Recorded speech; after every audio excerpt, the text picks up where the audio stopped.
Hey everybody, welcome to the show. And today I get to sit down with my friend Kevin Anselmo, who is the founder of Experiential Communications, and he's the author of Reframing Career Success. Kevin, welcome to the show. Johnny, it is a pleasure. Thank you very much, my friend. So good to finally get to do this. We had this on the books for a couple weeks now, and it's Yep, it's good to actually see your face. indeed. Um, so the first thing Kevin wants you to know about him. Now, I love asking people this question off camera before we start. The first thing he wants you to know about him is that he is anchored in Christ and that Christ sustains him. And I think it's just a beautiful thing, man. So can you tell us a little bit about your anchor and how that happened for you? Sure. We all go through different ups and downs in work, family, other aspects of life, and I just believe that if I am not anchored in Christ, if I'm just blowing in the wind, like, yeah, my emotions go wild and my attitude is not where it needs to be. And when I realize that this world is short, our time on earth here is short, and we're here for a reason. We're here to do our work, and we're here to just serve the people that our families, those in our community. But ultimately, our time here is short, and so if we're not anchored in Christ, it makes life a whole lot more difficult. Now, as I said to Yes, you it does. before, I don't Yeah. always how I said this and how I act aren't always aligned, and I try my best to do that. I'm a flawed sinner like everyone. Yeah, man. Yep. Yeah, we're learning too. Like so much of what we go through in life, we're learning how to abide more in that knowledge, right? It's interesting because as you were saying what you were saying, there's just a rest that comes over me, right? Because I think when we think we have to do it all ourselves and like it's on me and I am sustained by the strength of my own hand, there's a certain kind of inherent stress that comes with that. Yeah, And it's definitely. really easy for it to creep up on you, right? Yeah, amen. That's like one of these things. You asked me before, like, "Hey, how you doing?" Yeah, I'm doing great today. Like, but this past week's been really chaotic. Yeah. I've just had to. It's funny. It's like I don't know if you ever have this, Johnny, where it's like, wow, five different things unexpectedly were not planned and were not positive. What are you trying to teach me through this? I don't necessarily get like visions from the heavens about what God is trying to tell me through this, but I did ask a friend and who's accountability partner, and it's like, you know what, rest in Christ today, and that's what I'm trying to do. Rest in Christ, man. Isn't that interesting that that's actually what I say this a lot, that the gift that we as believers have to give to the world is transformation. If I'm not transformed, then what do I have to give to the world? I need to be transformed. I need to have tasted and seen for myself. Like I need to be transformed, and then I become the gift to the world. And to some degree, you living in that declaration you just said brought rest to this space. I could feel it. So, keep walking in Jesus, man. Thank you. Yeah. Here, here. Uh, so, Kevin, can you tell us a bit of your origin story? So you're the founder of Experiential Communications. We're going to talk a little bit about what experiential communications is later. I want to know about you first. So, tell us a little bit about your origin story and your journey Sure. up to And so, now. I just a little plug to your listeners. If you're ever like, I'm not, I'm feeling a little down, or I need some positivity in my life. You know what you try to do? Try to pitch yourself to go on Johnny's podcast and think through these questions, because it's a great. It's like free counseling. Oh, I love it, dude. Therapy. Come get your therapy. So it's like, yeah, great question. What's your origin story? It's like, yeah, like I have a lot of things to be grateful for. It's like I was raised by two solid parents, good Christian people, uh, raised in the faith, went to Christian school throughout my primary years, and then even in college, I went to Taylor University in Indiana, and then I really feel like my origins for my faith, and even how I approach work, how I approach faith, a lot of that was actually nurtured when I had to go out on my own. And I actually lived in Switzerland for 8 years, and I lived in Germany for 2 years. So I spent Wow. 10 years in Europe from 2001 to 2011. And those were really formative years that shaped me in a number of different ways. Just finding faith for myself, just believing things about the world. You're raised thinking about the world in a certain way. For me, going to Europe was a really great way to kind of, just have a different view of the world, be around different Christians from that aren't necessarily American Christians, and just learning about the faith from their different traditions and cultures. I met my wife in Switzerland, so if I guess wherever you meet your spouse is kind of a very important factor in determining your origin Yeah. to where you're at now. So yeah, I mean, a lot of I would say like these kind of 10 years in Europe were really transformative years for my faith, for my career, for my family. Yeah. Yeah, that's wild, man. Now, what would you say is the big thing you learned from being abroad? How would you sum it up? Yeah, I mean, I would say it's like you don't necessarily have to go abroad for this, and this, for me, this was going abroad. But we all are raised with certain values and ethics by our families, and some of us look back and say, those were great, and I'm just gonna, I agree 100%. I'm gonna stay with those, or I'm gonna tweak here and there. So, for me, I had to go live in Europe because it was my job was there. And while I was there, I just met lots of really great people, mentors, a pastor friend of mine who was really influential in my life. I had to find faith for myself. So, a little example, like I was raised in a Christian family, and I remember being a young kid, and there was a baptism Sunday. And I was really young, and not. I genuinely just went with the flow, like whatever my parents said. I genuinely was a very kind of obedient kid. Yeah. And there was a baptism Sunday, and they said, "Do you want to get baptized?" And I said, "No." And I guess maybe subconsciously, it's like I want to make sure when I do get baptized one day that this is my decision. So I got baptized Wow. in my mid 20s Wow. in Switzerland, and Wow. I don't know, maybe like subconsciously, I just felt like I needed to make decisions for myself, Yep. and Yep. voila. So yeah, I think it's like hard to pinpoint one thing. It's just kind of the Yeah. overall experience of Yeah. even just working, how I work, and uh, friends and so forth. So a lot of that was happened during that time period. That's cool, man. Yeah, it is so important. I was just talking about to somebody about this today, how there comes a moment when your faith has got to be inside you. It cannot be outside. It cannot stay outside. Like it's great to have parents.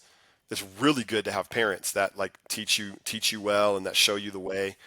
But at some point that like no, my experience cannot be your experience. Like you have to taste and see for yourself. And so it sounds like this was part of what allowed that. You had to get out of your familiar Yeah, zone yeah, and get out on your own so that God could yeah, you can meet God. yeah. So now I'm trying to do Yeah. that with my kids, like raise them up and Yes. nurture them, but also encourage them to kind of find their beliefs for themselves and help them realize, like, hey, here's what I believe. There's certain things that we would say are universally right and Yep. wrong. There's certain things from a Yep. Christian faith you would say are universally right and wrong. Then there's a whole lot of other things where, you know, you have to figure it out for yourself. You definitely do. And you want your kids to think for themselves, right? Because again, I can kind of enforce my will on my kids, but one day they're going to be gone. Hmm. And me forcing my will on them is not going to serve them when they have to now wrestle with these questions themselves, which is what happens to a lot of people. Yeah, agreed. you know, man, so good. Okay, you traveled abroad, you came back. Tell me a little, and what career track are you on at this point? So As you're, originally, in college, my dream was to work in sports communications. I realized at a very young age I loved basketball, and unfortunately, I did not have the athletic skills or physical stature to play at any sort of high level. So, what's the next best way to get involved with sports if you're not going to be an actual participant as an adult? And that is for me through communications. And so, I actually, my first job, it's very strange, but my first job was working for the International Baseball Federation in Switzerland.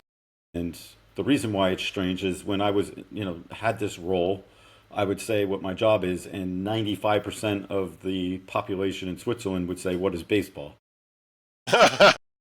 They might be a little familiar. They would be yeah, familiar yeah, somewhat with it. Kind of like, I guess it would be kind of like us thinking about, I don't know, Australian rules football or rugby or things like that. It's like some sport that they play in another country.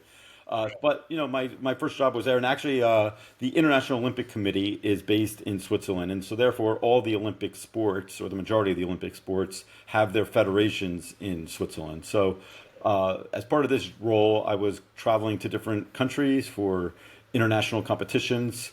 Had the opportunity to go to Cuba a couple times. I had the opportunity to go to Australia for the Olympics in 2000. And so my work was initially in the international sports world. I then worked for FIBA Europe, which is the European Basketball Federation. Did that for a couple of years. And then I realized at some point that I just wanted something else. And so I then kind of segued into the business education world and was working for a business school called IMD, which is based in Lausanne, Switzerland. And that was in 2007.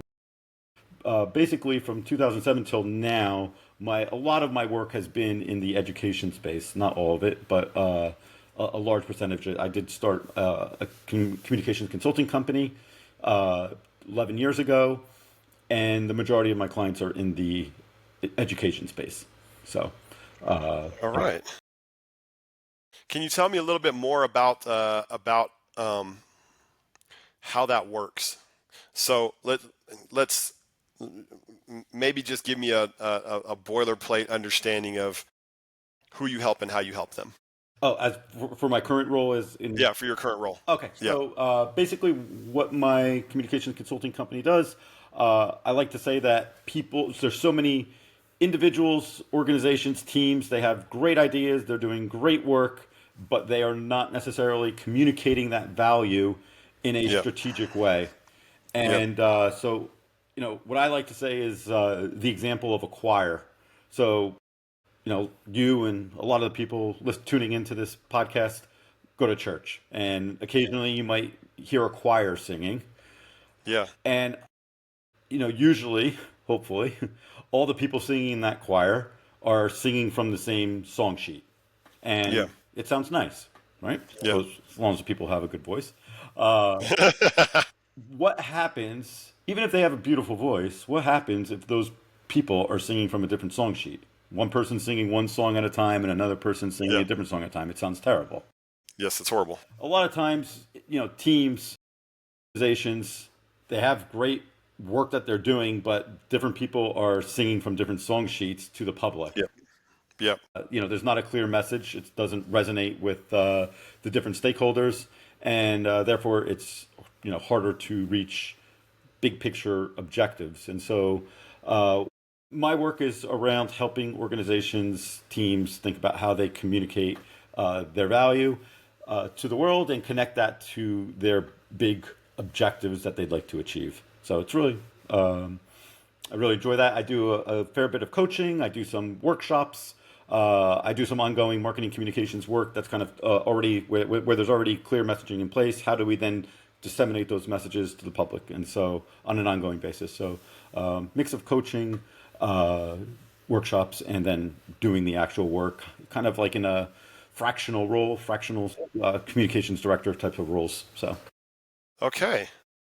All right. And then in the education space, so what does that mean? You're doing this for colleges and universities. You're doing this for sports team. I mean, actually, I don't. You said something about teams, but yeah, Yeah, teams by who are your teams, I meant to say like teams within organizations. So, within yeah. organization? Okay. I work with a lot of universities. I work with different like research consortiums. I work with different research Yeah. institutions. Yeah. Some of my work is now expanded outside of higher education, which I'm kind of enjoying because I do like variety in my life.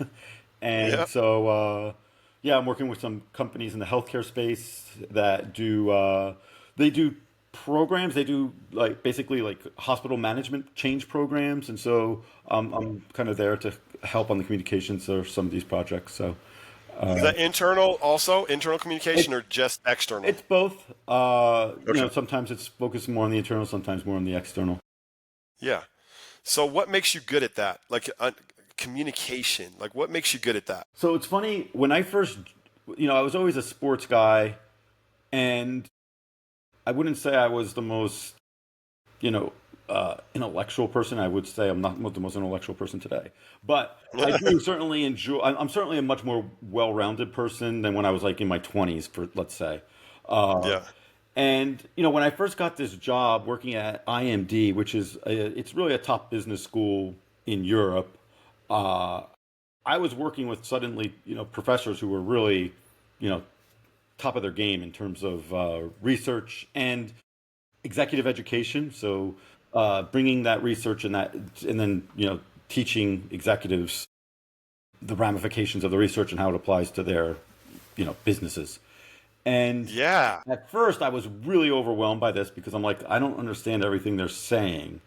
And at first, I was really nervous to say, I don't understand what you're saying. And then over time, I got the confidence to say, I don't understand what you're saying. And therefore, there's a good chance that a lot of people don't know what you're saying. So, I really like to help people think about their communications. Like, can you explain to your kids what you do? Can you Yeah. explain, if you see, Yeah. you know, Uncle Joe, who you haven't seen in 25 years, and he says, what are you doing with yourself? And can you tell him in a minute what your role is Yeah. and what you do and why it's important? And I've developed some frameworks and methodologies and, Yeah. written some book and did lots of interviews. And I feel I have a nice little process where I can help. It might be a team or a company, or it also might be an individual professor, an individual researcher. Think about, what it is that they actually do and how can that be communicated in a Yes. clear, concise, jargon-free way. So good, man. And then do you actually help with the communication channels as well? So like, hey, in your position, you really should be communicating through LinkedIn, Hmm. or you should have a newsletter, Yep. or like, do So you make those? yeah, now sometimes I lead a workshop and I'll do a workshop for, a bunch of people in the room and I'll give them the guidance and then it's kind of up to them to figure out how they want to, take that advice. In other cases, I will actually do the work for some of my clients depending on what they like. So yeah, in some cases I have clients where I'm in charge of their, creating content. I do a bit of kind of ghost writing, kind of co-writing content with colleagues and, for the most part, I enjoy that work. So long as there's not like, 20 people who are approving a piece of content, which sometimes happens in the world of organizational communications, where there's a lot of cooks in the kitchen, and therefore it takes a really long time to bring the food to the table. Yeah. Yeah. So I'm going back a little bit to something that you said. I loved that image of you being hesitant to speak up early on because you're Uh, insecure, right? yeah, You're like, okay, I'm young, I don't know anything, yeah, I don't want to yeah, ask questions. And then you got bolder yeah. and you began to be like, well, if I don't understand, maybe somebody else in this room doesn't understand. So maybe I'm going to be the brave one and ask the question. Mm, You know who else I heard say that? who's that? Simon Sinek. I don't Yeah, know if you've heard of yeah, Simon Sinek. yeah. Start with Let's the start with why. why. Yeah, Yes, he has a story where he talks about like that's maybe his superpower is basically being fearless about being the dumbest guy in the room, which nobody would describe him ever as the dumbest guy in the room. sure. But he said he's not afraid to be the dumbest guy in the room, to be the person who doesn't understand. And he said it for exactly those same reasons because there's usually if he doesn't understand, there's a dozen people that don't Yeah, understand. and so often we'd like to think, oh, I'm gonna use big words and I'm gonna try to sound intelligent. And there's a lot of in the higher ed research world. Sometimes there's resistance to, oh, I don't want to use a cute acronym to describe what I do, or I don't want to use one sentence to describe what I do because that's quote unquote dumbing down my research. And Yeah, what yeah, I have tried to help these individuals do is to actually say, no, it's not dumbing down your research. It's actually an intellectually rigorous process to think about how you communicate your ideas in a simple way. So yeah, it certainly took me a while before I, had the confidence to, initially ask the questions and then to realize that, yeah, this is a strength, and now to actually helping people do this. And I can just think back to when I had started at this business school. I had taken on a few things, and I'm pretty good at using metaphors and stories to explain things, and got some resistance to the first couple things I worked on, and then I worked with it was the president of the time of the organization, and he loved the way I wrote, and he was quick to tell me that, and that gave me such confidence, and it's amazing how sometimes like you know a little encouragement can really go a long way. And I try to to do that to the extent that I can, whether it's, with my kids, whether I'm out using kind of just retail services at restaurants or, at the supermarket, like just really recognizing people and, speaking encouragement into their lives by just appreciating the work that they do, because I think it can go a long way. Speaking life. Yeah, so bringing encouragement, like, hey, you're doing a great job serving me at my dinner table for at the restaurant, or cutting my hair, and all these, and also like colleagues that I've worked with and I'm still working with, like, you know a little encouragement goes a long way. Well, we're starving out there. We're starving Yeah, to hear that. yeah, I had an experience not too long ago with my son. We're at Home Depot, and the guy that was helping me with the paint, he was helping me color. I was picking up some paint, and he was helping me mix my paint colors. And he just had such a he was just warm, and he just made me feel taken care of. And I told him that. I told him, like, you got a gift, man. You've got a gift in this area.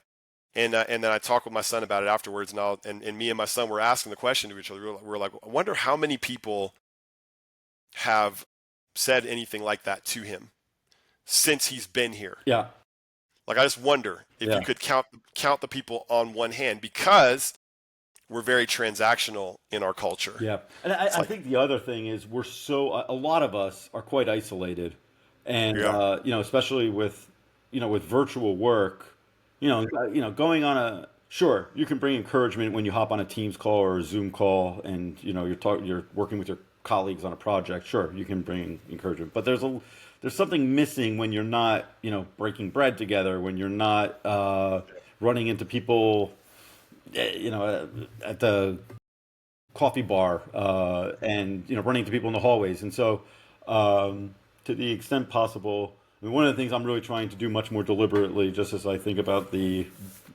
next years of my running my business, is how can I be more present in people's lives physically, um, yes, and yes, meeting with people, bringing energy, bringing encouragement, and also receiving that from others too, because it can be a little isolating and depressing if you're just sitting in your cubicle there, or my home office, and just plugging away on work. So it can definitely be, man. Yeah, well, I love that you. Do you love words? do I Do you love love words? writing? Do you love writing? I Do you love do. words? Yes. So it's interesting. Maybe, and it depends on what I'm doing. And sometimes I look at things like it's a job, and other Yeah. times, you know, I I've written a couple of books. You mentioned the Reframing Career Success. I also wrote this book here called Championing Character, which is completely outside of my lane. But this book is Yeah. about how parents can support their kids through youth Yeah. sports. Yeah. And I do really enjoy writing. Um, Yes. I I frankly wish that I would be able to do more writing that Yep. Yep. kind of just pursuing my own passions as opposed to just serving clients. But we don't always get the chance to do those sorts of things. But yeah, I love words. Yeah, I really do like it. I really do enjoy communicating, and I do take pride, satisfaction in working with an organization where I first read their mission statement, and it's a bunch of words that, you know, long, winding sentences that really aren't saying anything. And Yeah. I do enjoy going through the process of thinking through, Yes. okay, let's break this down. What do you actually do? Can we say this Yep. in a few words? That's a really Yep. fun process for me. So you believe in the power of concise words? Definitely.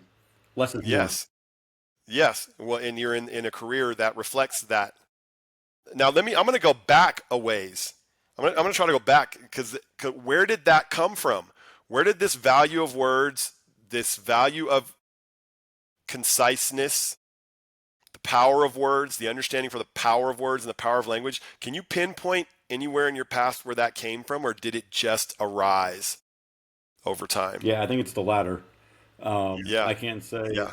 I wasn't necessarily a great student with writing essays. I would say, yeah, I think it takes. I think there's just a number of different kind of experiences in life I do believe there's something to be said for writing what you enjoy writing about. Yeah. You know, Yeah. we have two kids. We have an 11-year-old and a 13-year-old. And my one son is really passionate about the stock market, even though he's just 11 years old. And he has Wow. decided to start writing a book about stock investing tips for kids. Wow. Now, he's on a complete tear. He's like, I want to write, I want to write, I want to write. Now, if I ask him, write a essay about, this ELA literature story and write 3 paragraphs about what are the lessons here, it's like Yep. pulling teeth. So, Right. Right. I think when we find, it's like you writing a book. When we get in that flow, and for me, it's an amazing experience when like when we really can be passionate about writing what's on our mind and on our hearts versus writing emails, for example. Yeah, I agree with what you say, and put in that caveat that it's got to be around like writing around what we're passionate about. It can be really exciting. I would say a passion of mine, I guess, could be the fact that I really do enjoy this process of distilling big ideas into concise words. Well, that's probably a good segue towards your book. Reframing career success. So maybe paint the picture for, is there a thread that we can draw between this life story and this career journey that you've given us and this book that you've written? And if so, what's the thread? So I had started an initiative back in 2019, and I've started several things over the years. Like I've started a business that I've been able to run for 11 years, and it provides for my family and has given me some great experiences. But I've also started several things that never worked out, and it's frustrating.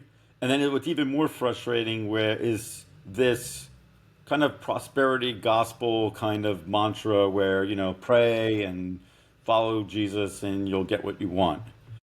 Yeah. uh, you chuckle because it's flawed, but there's a lot of just like subconscious. Like if you go, if you go to, a lot of, churches on a Sunday, you might hear just subtle, like, God will move the mountains if you just pray enough. So I was bothered by that. I decided that I wanted to address this idea of kind of what is career success from a Christian perspective. Uh, Yeah. and so is making money bad? Absolutely not. But can it be bad? Absolutely. That is possible, right? If we're Yeah. controlled by that. Is making a Yes. name for ourselves bad? Not necessarily, but can it be? Are there dangers within that, right? Where it's like Yeah. there's like this vanity involved. So there's a lot of kind of tough issues to kind of juggle. And if I said to you, I have a, here's like what the cover looks like, and there's like a frame and it says reframing career Yep. success. And if I Yep. say to you, Johnny, how do you define career success? If you were to make a frame and in front of you are the words career success, how would you write that in? I don't want to put you on the spot. You're welcome to respond, but it's like a lot of times. You can put me on the spot. Yeah. Okay, so how would you answer that question? What is career success for Johnny? Oh goodness, this is great, dude. I'm getting I interviewed. need a So what would I definition. say? Like I need like Yeah. Right. clear Like and a concise. definition that doesn't just what does it mean to me or what You. what Yeah. okay. I don't care about your neighbors. Okay. Man. So success. So I tie everything back to identity. A lot of times identity is one of my core words. So it would be operating in my true identity and using my gifts that God has given me to bring value to the world, and in so doing to be able to support my family. Hmm. Right? Like I think that's how, if you just off the top, I think that's something like what I would say, because I do think I'm going to glorify God in being who He created me to be Yeah. with Him, Yeah. and so that's implicit Yeah. underneath it. But that's right or wrong or different. There's no. That's I that's kind of mean, how I I guess there could be right yeah or wrong answers, but I mean, yeah it's really yeah like each person has to figure this out yep with God yep and yep prayer and support of others. Uh, I kind of give this analogy of taking a picture and what are like zoom out like what is going on in the world and then kind of zoom in on our own realities And then just being trying to be really specific again, it kind of relates indirectly to the messaging, right? Like Yep. that I was talking about Yep. earlier. But yeah, I'd like to think that I am not a theologian. I am not a Yep. pastor. One Yep. thing that I do have lots of ideas about this topic. I did hire a pastor friend of mine to kind of help me to make sure that theologically I wasn't going off the rails, and to That's so also good. explore other questions. So that was a really good investment. And it was a great process of writing this book, and I've been able to do a few talks about it. Now, one of the things is I had prayed that if this would kind of be a, career shift for me, and I could kind of work more in the faith and work space. That would be really fun, and I would really enjoy that. That hasn't happened. Maybe it Yeah. will one day, maybe it won't. But Yep. Yep. it's I can at least one of the great things about writing a book is you really you can educate others, but you really the one of the top forms of education is for ourselves, and That's right. having to That's wrestle with right. these questions is Yes. as we write a book, it's really it can be really powerful. It's so powerful. I know that was my own experience with my book, right? Like my book helped me get a clarified understanding of myself. And it was that process and that interaction that if there's value for anybody else, it's value that was forged in that furnace, right? And sounds like the same for you. So what would you say is the nugget of the book, right? What's the if I might, push on you a little bit, like what's the nugget of reframing career success? So I get my key point is don't please think about the question, right? Like uh, like every book, there's some ideas, there's some examples, and then a lot of books have some questions at the back to help people process the information. And I always say like without clear messaging, okay, you want to reach the top of the mountain, and without here first, I'm talking about like a business because there's kind of a link between the two, right? So if I want to, here are my goals, and if I'm not clear about my messaging, I'm not going to reach the top, or I'm going to zigzag my way to the top instead of going most direct. In the same way, as we think about our careers, it's kind of similar to messaging. If we want to look at our work from a Christian perspective, we have to think through what is the message of our. And I'm not asking people to write a 25-page document. I'm asking people to write a paragraph that Yeah, kind of defines what is right. again, like imagine that there's a frame right in front of you, and you come to your Yes, desk and you see that frame, and yes. it says, here, career success for me is blank, and from a Christian perspective, and my hope is that this book and that the Holy Spirit and other kind of touch points will help people think about their work, so that way they're kind of taking the most direct route to the top, because So good. you know So good, man. when we lack that, I believe it's about again, it's about clarity, and when I think we lack that clarity, it can be challenging. So how would you answer the question? Because I assume this book's for you, right? Like you're writing this book and you're wrestling with Yep. So what what. I So say what? is, I'm a child of God. I will do my Yeah, work with integrity.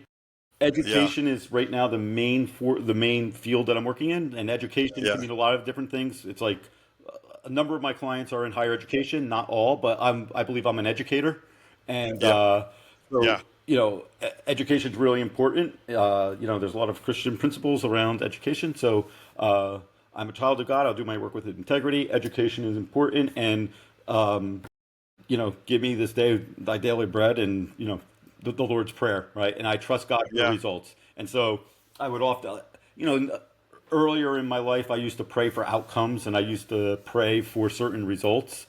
And I frankly don't do that anymore yeah, because I want to just be able to, I used to pray. Here's an example. I used to say prayers like, I have this proposal ready. Dear God, I'm going to send this proposal. Dear God, please help, Joe Schmo, who's going to receive my proposal, to accept it and yeah, that I get it. Well, yeah, God is sovereign. He already knows whether I'm going to get this client or not. I don't need to so my prayer now is, help give it this day my daily bread and help me to trust in you, whether I get a positive response or a negative response.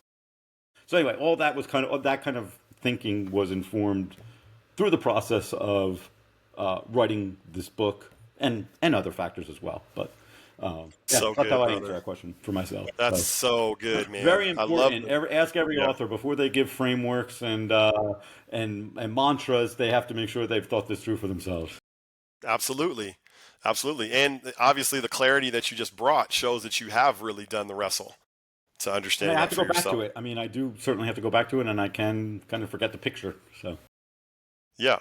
But I do think that's what you just said about praying for outcomes is profound. Um, and I don't think it's meant to be legalistic in the sense of no one can ever pray for outcomes. I don't think that's what you're saying. But yeah, I do think what you're saying is that you found um, that the greater miracle is if you can walk with the Lord in peace regardless of the outcome. yes. That's actually a Yeah, greater and I don't miracle. say, and look, this is for where I'm at right now too. Like, I don't Yeah. say like, Yeah. you know, there are people that might say like, dear God, I need to make X amount of money in order to pay the rent, or and I'm gonna pray with all my heart, and God did a miracle and gave that to me, and I'm not going to say that prayer is not warranted Not or valid. Yeah. justified, but Yeah. for me, it's like this is where I need to be at because I've said those prayers before for certain outcomes. And then they don't have the risk is you pray for certain outcomes, they don't happen, and then it kind of can lead you to question your faith. At least that Right. happened for me. So Right. Right. Or you're blaming God yeah, or whatever, yeah, right? Like that is the tricky part, yeah, right? About it. And I do think because he's our father, right? Like my kids ask me for all kind of stuff, and sometimes I say no yeah, because they don't. Can I have candy at midnight? No, you can't have candy at midnight. Like they're but it's important that they communicate with me. yeah. That's more important Yeah. than Yeah. what they're necessarily Absolutely. communicating. And God, It's important. sometimes I'll say, dear God, I know that I want to, get a positive Yeah, response from this situation, yeah, and it's a great. That's kind of more how I pray. So instead yeah, of trying yeah. to like, so I respect it a lot, man. I feel like I'm at a moment in time where I'm thinking about miracles, and I'm thinking about external miracles and internal miracles.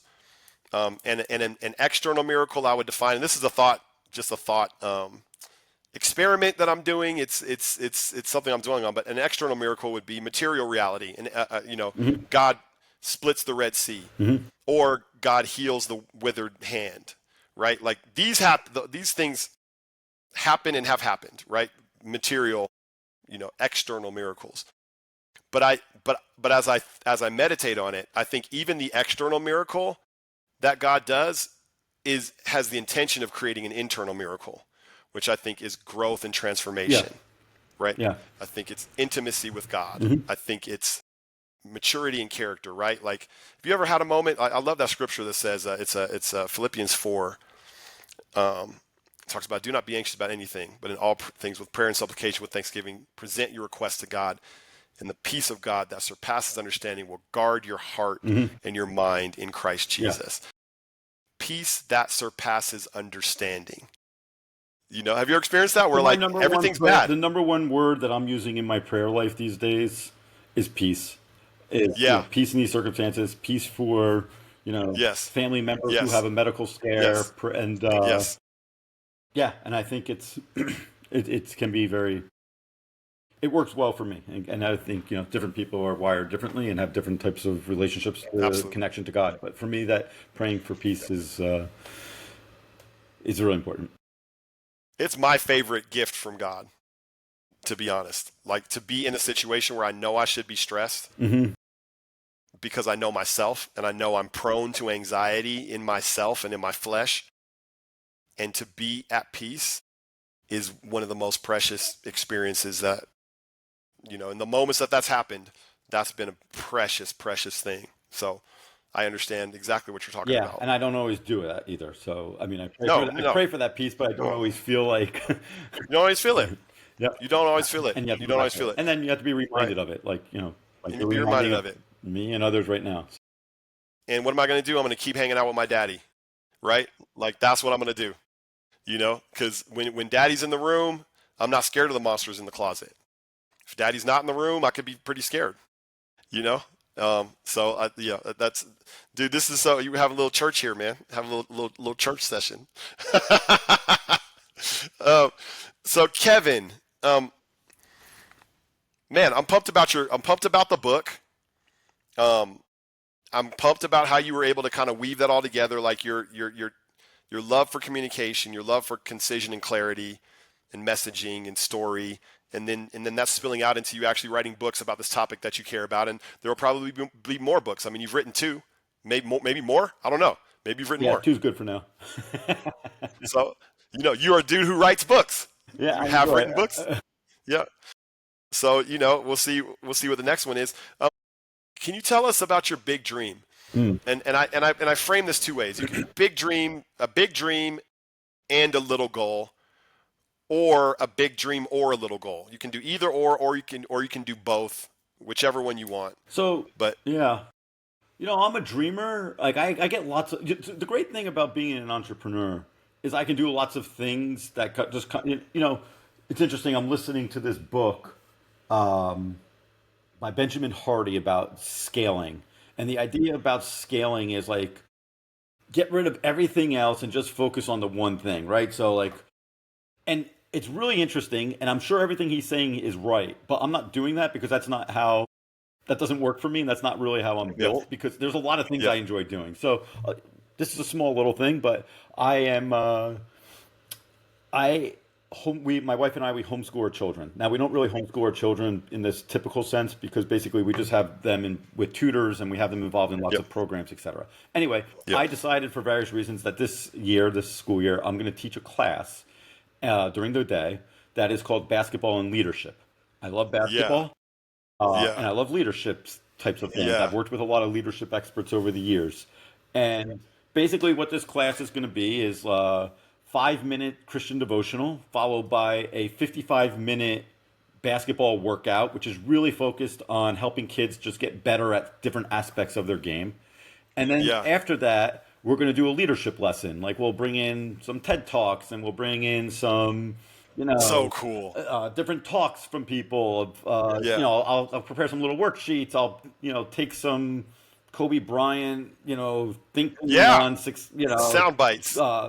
goal setting. And what is my purpose in doing this? My purpose in doing this is not to raise NBA players.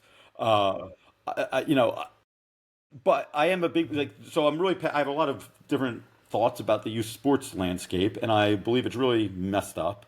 And part of the reason why it's messed up is because every dad and a lot of moms think their kid is the next special one who's gonna, make millions as a professional athlete. And that then gets carried on to the kid, and sometimes the kid likes that, and sometimes maybe the kid feels the pressure from that, and other times the kid hates that and wants to quit the sport, which is more likely to happen.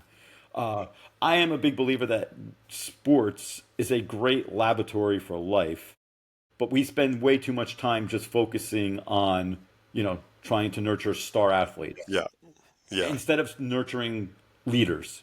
And every yeah, kid is going to be a leader one day. And whether that means they're going to be a leader of a company, or the leader of a family, or the leader of themselves, they're going to be a leader.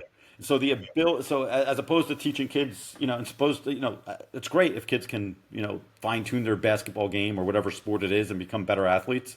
Uh, but what's more important is have you learned how to set goals? Have you learned how to be part of a team? Have you learned how accountability? Have you learned respect for authority? It's like, um, my kids would like to complain about the referees who miss calls, and that they're the authority and they're going to mess up. All these sort of life skills, and so I am really excited about this. Right now, I have 3 kids signed up for this wonderful program, and 2 of them are my kids. So so I'm really excited about it though, because I don't yeah. know, like, hey, maybe this is just like a one-off, kind of fun little training thing that I do with my kids. Maybe it's something that I grow into something bigger that, I get more kids involved and maybe it's something that I, create products around. Who knows, right? So, I get a lot of like little ideas like this, and sometimes they're just kind of one-off little passion projects, fun things. Other times they're more than that. So So cool, man. Um, I love that. And it's interesting as you started talking about that, you lit up, man. Like there definitely seems to be some calling baked into that for you, So yeah, some gifting and some calling. thank you. I mean, I appreciate you recognizing that. I have been doing lots of things around the youth sports and faith, connecting sports and Yep. faith in different Yep. ways. So yeah, I do believe that it's something I'm pretty passionate about these days. So It's very cool, man. You remind me of a friend of mine, and he's on Substack. His name is James Gottry. okay. Really has a beautiful calling towards family Hmm. and sports and things like that. I think you would resonate with him. Um, Okay, I'll know his you name. Yeah. you mentioned a book on scaling. I'm actually there's a guy that I recently met yet today. Oh, well, I met him a while back, but I got to talk with him today. He's going to be on the show coming up here probably in the next couple months, and he helps entrepreneurs scale. He is a very targeted consultant and coach who's works with entrepreneurs who are in not the starting and not the building and not the growing phase, but in the scaling Mm. phase of their business. Hmm. That's Christian entrepreneurs who are stuck in the scaling Mm. process. So you're going to love that episode if you're baked into scaling right Yeah. now and what that looks like. I've got Yeah, I've I mean, got I some would good say for stuff. this this idea that I talked about, like, there's one part would be like, oh, a cool dream would be like I take this basketball and leadership concept and I, create schools throughout the country, and I it's one of those things where I want to call it a little goal. If I listen to, and I think the people like this Benjamin Hardy in this scaling book, he's really really thoughtful. He's a great writer, and I really like the things that he says, and he challenges me a Yep. lot. Yep. If I take that advice, all the way, and I'm like, all right, I'm going to fire all my clients, and I'm going to, stop doing what I'm doing. I'm just going to focus on basketball and leadership. Well, I think for me that's perilous. So I think there's a matter of like It's taking perilous. smart Yep. risks around what you want to Absolutely. scale. So, and I'm sure they Yep. would say that as well. Yeah. It's really learning, and then applying what matters. What you can actually execute in your Yeah, context, right? Like that's the whole ball game. yeah. Um, man, Kevin, I love your gift, man. I love your enthusiasm for life. I love your faith. Thanks, I man. love your philosophy, man. I appreciate it. The Yeah, there's been a couple moments where I've just been like, oh, I really like that guy. And you're a basketball guy, right? So, Yeah, yeah. yeah, I like basketball too. So Kevin, just without a whole lot of segue because we're running out of time. Thank you so much for sitting with me today. It's been my pleasure. I really enjoyed it. Like I said, it was really the questions you ask are great questions, and I think they're questions that people should think about. Like, what does light you up? What is your origin story? Who are you passionate about serving? And those are really great questions for us all to think about. So, Yeah, I'm so glad you enjoyed it. And I'm going to take your book, so I'm going to create a page on the Kingdom Superpowers website.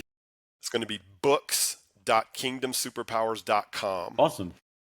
And because there's so many people in the community around me that's kind of building and growing that have books out, and the books are their heart Yep. to some degree. Yep. And so I'm just gonna actually start posting links to all those books. I'm gonna create a Awesome. page dedicated to that. That's And so by awesome. the time this airs, that'll be set up, and your book will be on it, and people can go and check out your book, buy your book right on that page. I appreciate that. Thank you so much, John. Yeah.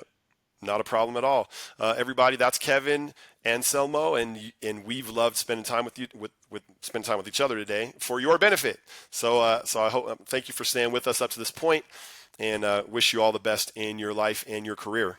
Take it easy.